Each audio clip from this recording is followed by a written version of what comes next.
أعوذ بالله من الشيطان الرجيم. بسم الله الرحمن الرحيم. وأتموا الحج والعمرة لله. وقال النبي صلى الله عليه وسلم: الحج المبرور ليس له جزاء إلا الجنة، أو كما قال عليه الصلاة والسلام.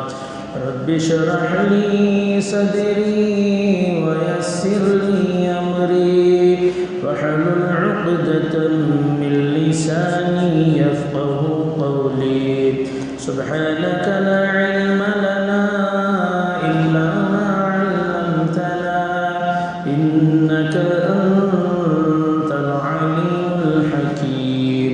اللهم صل على سيدنا محمد وعلى آل سيدنا محمد صلاة تنجينا بها من جميع الأهوال والآفات، وتقضي لنا بها جميع الحاجات، وتطهرنا بها من جميع السيئات، وترفعنا بها عندك أعلى الدرجات، وتبلغنا بها أقصى الغايات من جميع الخيرات في الحياة وبعد الممات، إنك على كل شيء قدير. معزز سامعین کرام، تقریباً 2 جمعہ سے حج کے متعلق آپ حضرات کے سامنے کچھ باتیں آئیں. حج کا جو سفر ہے یہ عاشقانہ سفر ہے. جب دل میں عشق بڑھتا ہے، جوش مارتا ہے، تو عاشق کو معشوق کے ساتھ ملاقات کی تڑپ زیادہ ہوتی ہے. تو اللہ پاک نے بھی رمضان میں اس کے بندے روزے رکھے، بھوکے رہے اللہ کے لیے. اس کے سامنے بہت ساری چیزیں، اس کی پسندیدہ چیزیں آتی، لیکن روزے دار کیا کرتا؟ کھاتا نہیں تھا. بھوک برداشت کیا، پیاس برداشت کیا. اس کی پسندیدہ چیزیں سامنے آتی، اس کو دیکھنے والا کوئی نہ ہوتا، لیکن تنہائی میں رہ کر بھی ان چیزوں کو ہاتھ تک نہیں لگاتا تھا. بیوی سامنے آئے تب بھی اسے کوئی خبر نہیں، اس کی طرف ہاتھ نہیں بڑھاتا. کیوں؟ اللہ کا حکم ہے. اللہ کے خاطر اس نے بھوکا رہا، پیاسا رہا، بیوی سے دور رہا روزے کی حالت میں. تو اس کا اس کی محبت، اللہ کی محبت اور زیادہ بڑھی. جب زیادہ محبت بڑھتی ہے تو معشوق سے، محبوب سے ملاقات کے لیے دل تڑپتا ہے. تو اللہ پاک ملاقات کے لیے اللہ پاک نے حج کو رکھا اور کہا آجا میرے گھر کی طرف. ایسے ہی نہیں آنا لوگوں کی طرح، دیوانہ کی طرح، عاشق بن کر آ. سلے ہوئے کپڑے نہیں پہننا، خوشبو نہیں لگانا، کنگھی نہیں کرنا، اپنے بالوں میں کنگھی نہیں کرنا، میل نہیں نکالنا، سلے ہوئے کپڑے نہ پہن. بس چادر کی 2 چادریں ڈال دے اور 2 چادر ڈال کے آجا میرے گھر کی طرف اور لبیک کہتے جا. ایک مثال دیتا ہوں. اگر میں نماز پڑھا تو آپ لوگ کیا بولتے ہیں؟ عبادت کر رہے ہیں. آپ لوگ نماز پڑھے، دیکھنے والا کیا ہوتا ہے؟ عبادت کر رہا ہے. قرآن پڑھ رہا تب بھی کیا ہوتا ہے؟ قرآن پڑھ رہا، عبادت کر رہا. تسبیح پکڑ کے بیٹھ رہا ہے تب بھی لوگ سمجھیں گے تسبیح پڑھ رہا، عبادت کر رہا. دعا مانگ رہا ہے تب بھی سمجھیں گے کہ لوگ کہ کچھ عبادت میں مشغول ہے. لیکن جس کو دین کا پتہ نہ ہو وہ اگر دیکھ لے کعبۃ اللہ کے اطراف لوگ جو چکر لگا رہے ہیں ان کو کیا سمجھے گا؟ بھئی یہ کیوں چکر لگا؟ یہ دیوانے ہیں کیا؟ یہ کیا کر رہا ہے؟ یہ صرف گھوم رہا ہے 7 مرتبہ چکر لگا رہا ہے۔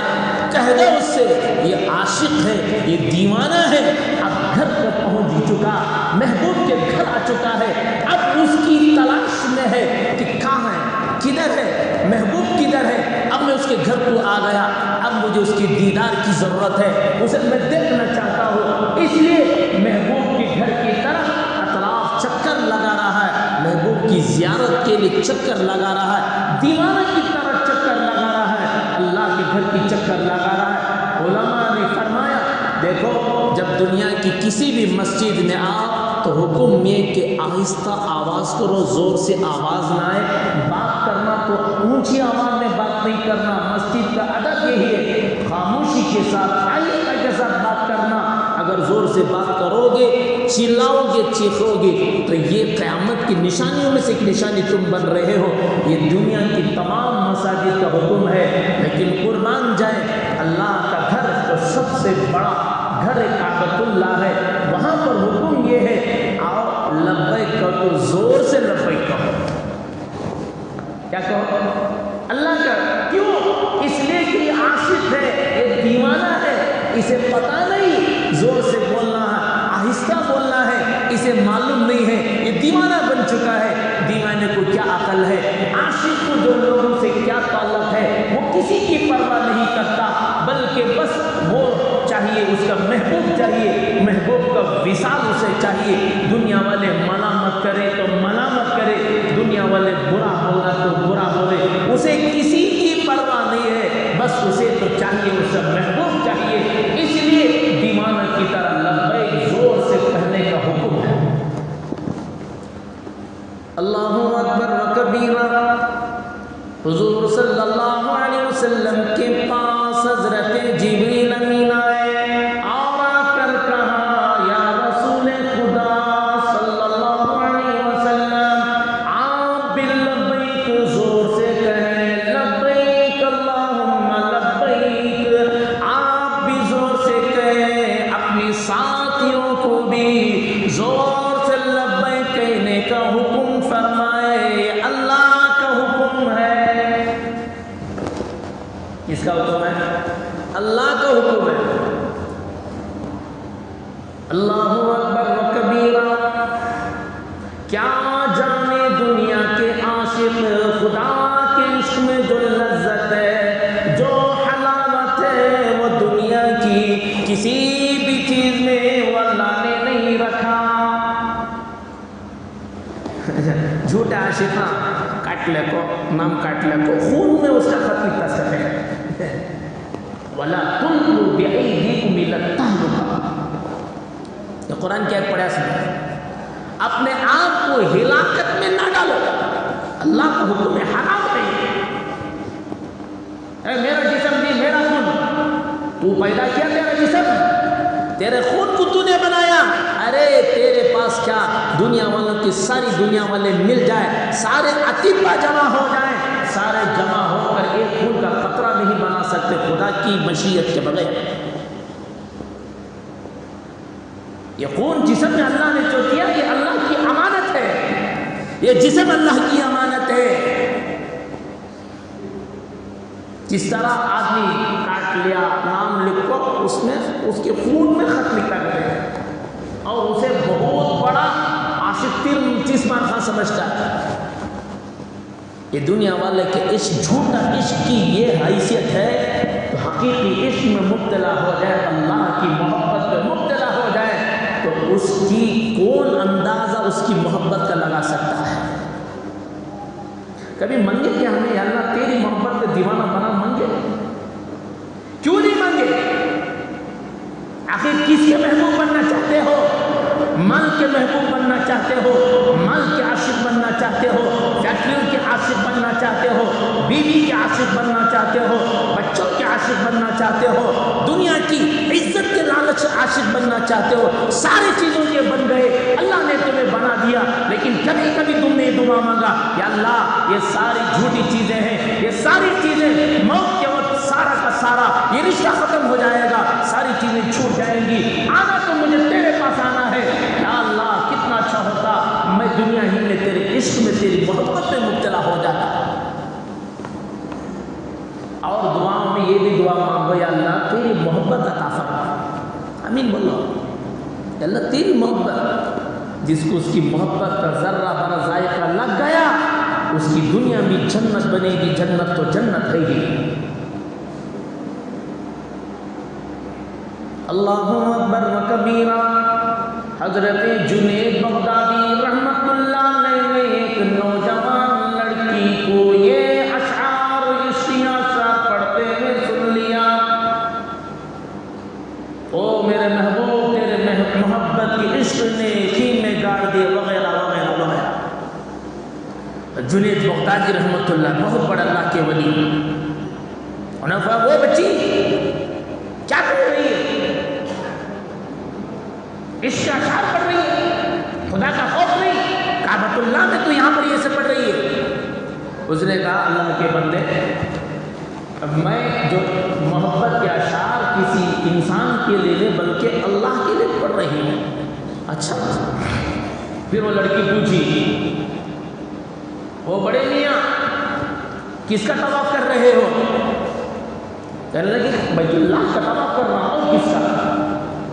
وہ زور سے ہنسی اور اللہ کی طرف آسمان کی طرف متوجہ ہوئی دیکھنی اور کہنے اے میرے رب، واہ میرے رب تیرے کیسے دیوانے بندے ہیں، تجھے چھوڑ کر پتھروں کا طواف کر رہے ہیں۔ ایسی بات سن کر جنید بغدادی رحمت اللہ علیہ کو بے ہوش ہو گئے، اور اس جو افاقہ ہوا تو دیکھا تو لڑکی جا چکی تھی، وہ کتنی بڑی اللہ کی نیک بندی تھی، وہ اللہ کو بندی ہے۔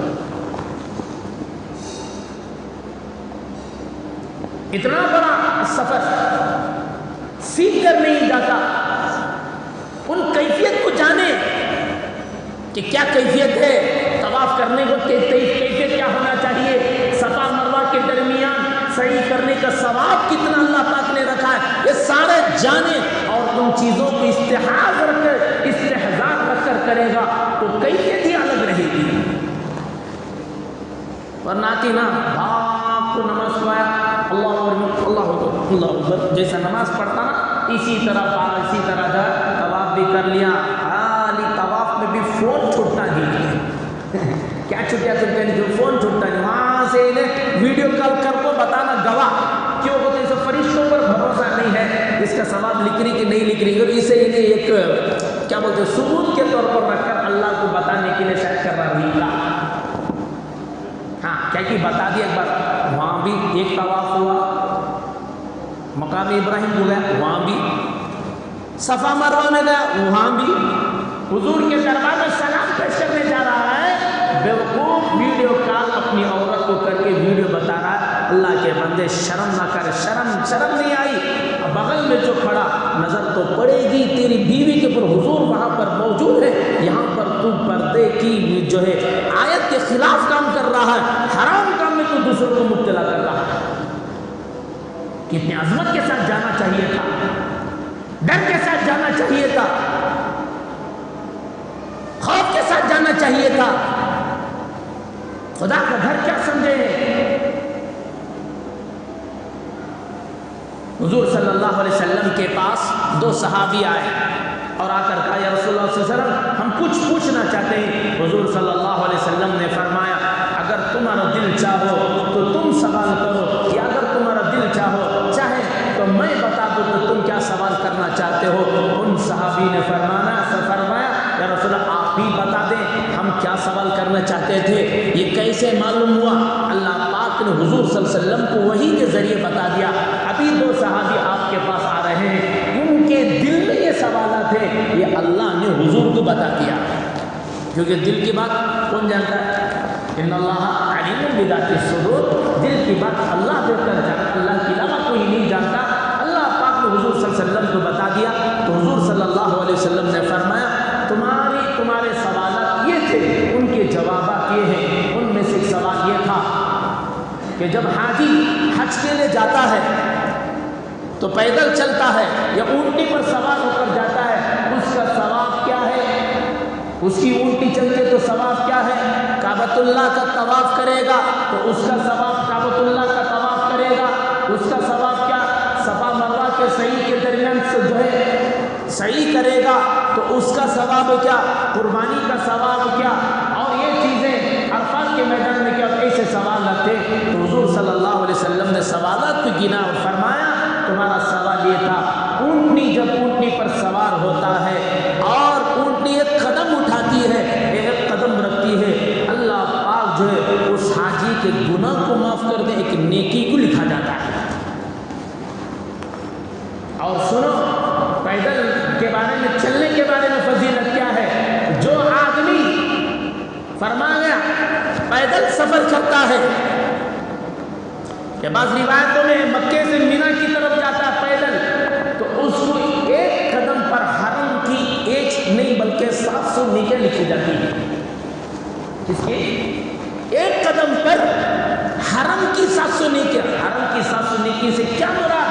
حضور صلی اللہ علیہ وسلم نے فرمایا حرم کی نیکی 1,00,000 نیکی کے برابر ہے۔ یہاں ایک کرو تو ایک، وہاں کتنے؟ ایک کا 1,00,000۔ یہاں 1 روپیہ صدقہ کرو نیت کے حساب سے، لیکن ایک کا تو ایک ملے گا۔ حرم میں 1 کر صدقہ کرو 1,00,000 کے برابر ثواب ملے گا۔ نماز ایک پڑھے 1,00,000 نماز کے برابر ثواب ملتا ہے۔ تو پیدل چلنے کی اتنی بڑی مشقت جو ہے، فرمایا اگر ایک قدم پر حرم کی وہ بھی ایک نیکی نہیں بلکہ 700 نیکی، اور 700 کو 1,00,000 میں ضرب دے دو کتنا ہوتا تمہیں خود حساب کرنا۔ ایک قدم پر نیکی، گناہ معاف۔ اور فرمایا کعبۃ اللہ کا طواف کیا۔ اب دیکھو طواف کرتے ہیں نا، بہت سارے لوگ حج کیے عمرہ کیے، کریں نا بھی ذرا کریں نا منڈی حلو، ذرا مجھے معلومات والوں کے درمیان میں بات کروں گا تو یہ ہوتا ہے حضور صلی اللہ علیہ وسلم کو ہر کام سیدھا طرف سے کرنا پسند تھا۔ آپ صلی اللہ علیہ وسلم کی سنت، کنگا کرتے تو سیدھے طرف سے، ہاتھ وضو میں کوس ہاتھ دھوتی، کچنی ڈواتی نہ دھوتی، کوسا ارے بولو بھائی سیدھا دھوتے، پیر دھوئے تو کوسا دھوتی، سیدھا دھوتی، بعد میں ڈاوا دھوتی۔ اسی طرح ہر کام، ہر گھر میں گئے تو کوسا قدم رکھے، سیدھا قدم رکھے۔ ہر کام میرے نبی صلی اللہ علیہ وسلم کی طبیعت تھی اور آپ کو پسند تھا، ہر اچھا کام یاد رکھو کوسا، ہر اچھا کام آپ سیدھے طرف سے کیا کرتے تھے۔ لیکن کعبۃ اللہ کے بارے میں ذرا غور کرو، کعبۃ اللہ کا جو طواف کرتے ہیں تو کعبۃ اللہ، اللہ کا گھر ہمارا سیدھے ہاتھ طرف رہتا ہے یا ڈامے ہاتھ طرف رہتا ہے؟ بولو بائیں طرف رہتا ہے۔ کدھر رہتا ہے؟ بائیں طرف رہتا ہے۔ کیوں؟ اس لیے کہ علماء نے اس کی تعبیر بتائی، خدا دل میں رہتا ہے، کعبۃ اللہ تمہارا دل کے قریب رہے تاکہ خدا کی محبت تمہارے دل میں زیادہ بچ جائے۔ اس لیے اللہ پاک نے وہاں پر معاملہ یہ رکھا کہ تمہارا دل کس کے قریب رہے؟ اللہ کے گھر کے قریب رہے تاکہ اللہ کی محبت زیادہ تمہارے دل میں بڑھ جائے۔ یہ تصورات لیتے ہوئے کعبۃ اللہ کا طواف کرے، یہ ثواب مل رہا ہے۔ اور وہاں پر طواف کر لیا، 2 رکعت نماز پڑھا تو اس کا ثواب یہ ایک عربی غلام کو آزاد کرنے کا ثواب ملے گا۔ اور فرمایا صفا مروہ کی سعی آدمی کرتا ہے تو اس سے جو ہے اللہ پاک 70 غلاموں کو آزاد کرنے کو اسے ثواب دیتے ہیں۔ صفا مروہ کی سعی کرنے کو 70 غلاموں کے ثواب، آزاد کتنا؟ یہ غلام آزاد کرنے کتنے لاکھ روپے لگتے ہیں، اتنا جو صرف 7 چکر لگا دیا اللہ پاک اسے اتنا ثواب رحمت فرماتے ہیں۔ اور فرمایا قربانی اللہ کے یہاں ذخیرہ ہے، اور آدمی احرام سے نکلنے کے لیے اپنے سر کے بال نکالتا ہے، فرمایا ایک ایک بال کے بدلے میں ایک ایک نیکی اسے ملتی ہے۔ اور شیطانوں کو جو کنکر مارتا ہے، رمی جمرات جو آدمی کرتا ہے، فرمایا ایک کنکری مارا تو ایک ایک بڑا گناہ جو اسے ہلاک کرنے والا تھا اللہ پاک اس گناہ کو بھی معاف فرما دیتے ہیں۔ اور طواف زیارت جب کرتا ہے، یعنی حج مکمل ہونے کے بعد آخری میں طواف زیارت کہتے ہیں، الوداعی طواف جس کو کہتے ہیں، جب طواف مکمل اس کا ہو جاتا ہے تو فرشتہ آ کے اس کے کھاندے پر ہاتھ رکھتا ہے، اسے پتہ نہیں چلتا لیکن فرشتہ کہتا ہے اس حاجی کو جس کا حج قبول ہوا ہے، کندھے پہ ہاتھ رکھ کے کرتا ہے السرن اعمال کر، شروع سے اعمال شروع کر دے، اس لیے کہ اللہ پاک نے تیرے سارے گناہ کو معاف فرما دیا۔ تو ایسے ہو گیا جیسے آج ہی تیری ماں نے تجھے جنا، یعنی آج ہی تو پیدا ہوا بچے کا ایک گناہ اس کے نام اعمال نہیں رہتا، اسی طرح وہ حاجی اس طرح لوٹتا ہے۔ لیکن حاجی بھی حاجی ہو، اپنی ریاکاری کے لیے نہیں، دکھاوے کے لیے نہیں، اللہ کو پانے کے لیے، اس کی محبت کو پانے کے لیے حج کرنا۔ اسی لیے اللہ پاک نے مکہ میں بے آب و گیا اس کو بنایا ہے، نہ کوئی درخت وہاں پر زیادہ، حکومت اب ذرا لگائے، لیکن پارکاں آج بھی نہیں ہیں۔ کبن پارک، لال باغ، ایسے باغ ہیں کیا بھی وہاں آج بھی نہیں۔ کیوں بھئی خدا کی قدرت میں کیا کمی ہے؟ اس چٹین میدان میں اللہ پاک نے زمزم کے کنواں کو نمودار فرمایا، جو ساری دنیا میں مسلمان پی رہے ہیں، اس کنویں سے بڑھ کر شاید دنیا میں کوئی ایسا کنواں نہ ہو جتنا اتنا پانی نکلتا ہو اور لوگ اتنا پانی نکالتے ہیں۔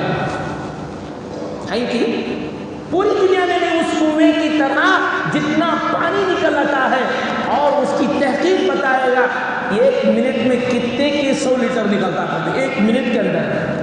آج تک کم نہیں ہوا تو خدا کی شان کم نہیں ہوا، تو کہاں سے آ رہا؟ وہ خدا کی قدرت، جس خدا نے اس جو ہے چٹیل میدان میں اللہ پاک نے پانی کے چشمے کو زیادہ کیا، تو جس خدا نے کشمیر کو ایسا خوشنما بنایا، اوٹی کو بنایا، تو وہ خدا مکے کو کیوں نہیں بنا سکتا تھا؟ کیا قدرت میں کمی ہے؟ بس اللہ پاک نے بتانا، اللہ نے بتایا، یہ مسلمانوں کے دل میں رہ جائے، حاجی کے دل میں رہ جائے، معتمر کے دل میں رہ جائے۔ یہاں پر سیر و تفریح کے لیے نہیں آنا، گھومنے کے لیے نہیں آنا، بس مجھے پانے کے لیے آنا۔ یہاں پر کوئی اور چیز نہیں ہے، بس میرا گھر ہے، میرا کعبہ ہے، مجھے پانے کے لیے آنا ہے۔ یہی نیت کے لیے اللہ پاک نے آج تک اس کو بے یا و آب کا بنایا ہے۔ لیکن حاجی حج کی طرح، بار بار بولتا ہوں، حج کی طرح جس طرح حکم ہے اس طرح کرنا۔ آج دیکھا جاتا ہے اترتے کے من فسٹ بلڈنگ ہم جب بھی بلڈنگاں بنگلور میں ہے کہ بھی بنگلور میں کہیں اور نہیں ہے ویسے بلڈنگ کا، کیا ضرورت، کیا ضرورت بلڈنگ فسٹ، کیا بھی کیا بنگلور کا ڈبہ بھی اسٹارٹ، بنگلور کا ایئرپورٹ کو بھی اور جدہ کے ایئرپورٹ کو موازنہ کرنے کے لیے تجھے بھیجا گیا ہے نا۔ تو گیا حج کے لیے گیا ہے، تجھے کیا کام ہے ایئرپورٹ سے؟ تجھے کیا ضرورت کسٹم کی عورتوں کو دیکھنے کے لیے؟ تو گیا کس لیے ہے؟ تو وہاں پر نگاہ کی حفاظت کرنے کے لیے گیا، تو صرف اللہ کو پانے کے لیے گیا ہے، اس کی محبت کو پانے کے لیے گیا ہے، تو عاشق بن کے گیا ہے، تو دیوانہ بن کے جانا ہے، اور تجھے کسی سے مطلب نہیں ہے۔ وہاں پر جا کر بھی کھانے کی پریشانی سے بنگلور کی طرح نہیں مل رہا ذرا مجھے، وہاں پر بھی کھانے کی شکایتیں۔ خدا نے ایسی نعمتیں رکھا ہے، کسی شہر میں ایسی نعمتیں نہیں ملتی جو اللہ پاک نے حضرت ابراہیم علیہ السلام کی دعاؤں کے صدقے میں اللہ پاک نے وہاں پر وہ چیزوں کو رکھا ہے۔ شکوے شکایتیں، ایسا آدمی یہ شکایتیں لے کر گیا خدا کے گھر میں، اس کا حج قبول نہیں ہوگا، یہ دنیا کی آسائش کے لیے، یہ آرام پانے کے لیے گیا ہے۔ ارے اللہ کے بندے، آرام کے لیے نہیں، اپنے آپ کو تھکانے کے لیے وہاں پر جانا ہے۔ کس کے لیے جانا؟ تھکانا۔ گھوم رہا ہے کعبۃ اللہ کا طواف کیا، خدا کو پانے کے لیے 7 چکر لگایا، پھر نماز پڑھا، پھر دعا مانگا، مقام ابراہیم کے پاس دعا مانگا، ملتزم کو چپٹ کر دعا مانگ رہا ہے، رو رہا ہے، پھر وہاں اور اس کی عشق کی آگ بجھی نہیں، پھر صفا مروہ کو چلا گیا، کبھی صفا میں دعا، کبھی مروہ میں دعا، ادھر سے ادھر، بیچ میں دوڑ رہا ہے، جہاں حضرت حاجر علیہ السلام نے دوڑ لگائی، وہاں سے دوڑ رہا ہے، پھر وہاں پر رک گیا، پھر آہستہ چلا، پھر واپس آیا مروہ سے صفا کی، پھر دوڑا، پھر آہستہ ہو گیا، پھر دعا مانگا، پھر 7 چکر اس طرح لگا رہا۔ کیا ہے یہ؟ دیوانہ ہے، یہ عاشق ہے، یہ محبوب ہے، خدا کے راستے کا محبوب ہے، اللہ کی اس کی ادا پسند ہے۔ اللہ پاک اس کی ادا کو دیکھ کر اللہ پاک عرفات کے میدان میں اعلان فرماتے ہیں، او کو تم گواہ رہنا یہ سارے کے سارے میرے بندے میری محبت میں آئے ہیں۔ اور بندوں سے خطاب فرما کر فرماتے ہیں وہ میرے بندوں تم جس کے لیے بھی دعا کرو تمہارے سارے گناہ معاف، ریت کے ذرے کے برابر ہو یا بارش کے قطرے کے برابر ہو یا درخت کے پتوں کے برابر ہو یا سمندر کے جھاگ کے برابر ہو، تمام تمہارے گناہ معاف ہیں۔ اور صرف تمہارے گناہ معاف نہیں بلکہ تم جس کے لیے بھی دعا مانگو اس کی بھی میں نے دعا کو کیا کر دیا، قبول فرما لیا۔ اور جس کی بھی تم سفارش کرو گے ساروں کی سفارش میں نے قبول فرما لیا۔ کتنا بڑا ذخیرہ، کتنی بڑی نیکیاں، اسی لیے تو کہا گیا حاجی گھر کو آنے سے پہلے ملاقات کرو، دعا کی درخواست کر لو، مغفرت کی دعا کرا لو اس سے۔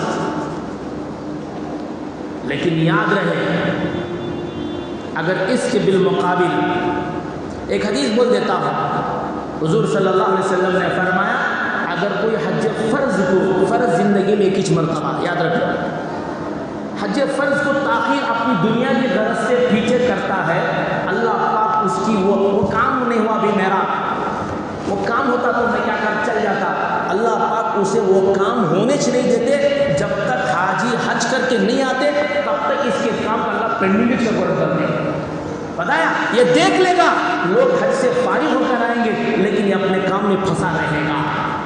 اور فرمایا حدیث میں آگے فرمایا جو کوئی مسلمان خیر کی جگہ خرچ کرنے سے رک جاتا ہے، یعنی اللہ کی مرضی کی جگہ خرچ کرنے سے رک جاتا ہے، تو بتایا گیا اسے گناہ کے کام میں بہت زیادہ مال خرچ کرنا پڑے گا۔ سنیماؤں میں، تھیٹروں میں، جوا میں جواری بن کر اللہ کی نافرمانی کی جگہ، کیوں؟ اس لیے کہ اس نے خیر کی جگہ سے رک گیا تو بہت زیادہ۔ اور دیکھ لو جو جتنا آدمی بیکار مال ضائع کرتا ہے اسے دل نہیں ہوتا اچھے کام میں خرچ کریں گے، دل نہیں ہوتا۔ اور آگے بتایا جو کوئی مسلمان کی مدد کرنے سے پیچھے ہٹ جاتا ہے، کمزور مسلمان جسے تمہاری مدد کی ضرورت ہے مدد کرنے سے پیچھے ہٹ گیا، بتایا گیا اسے گناہوں کے کام میں اعانت کرنا پڑے گا۔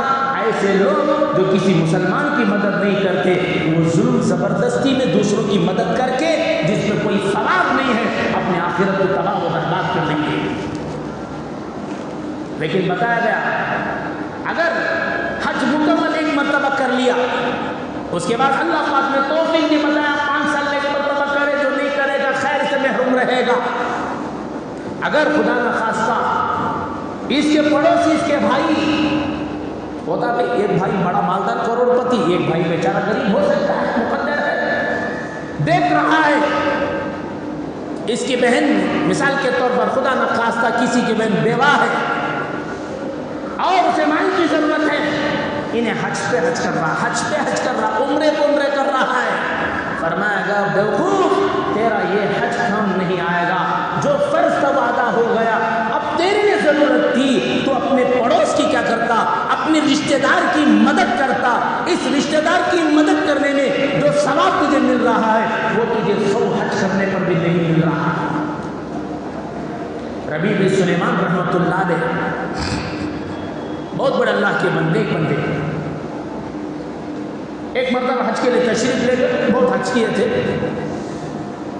راستے میں گئے ایک جگہ بڑا گاؤں ملا، وہاں پر حج کی جو تیاری ہوتی ہے، پہلے زمانے میں پیدل اونٹی پر تھا، اس کے لیے جو کچھ اناج لینا تھا، جانور کو اناج لینا تھا، خود اپنے لیے کچھ راشن وغیرہ خریدنا تھا، وہ ساری کی ساری چیزیں کیا کرے خریدنے کے لیے گئے۔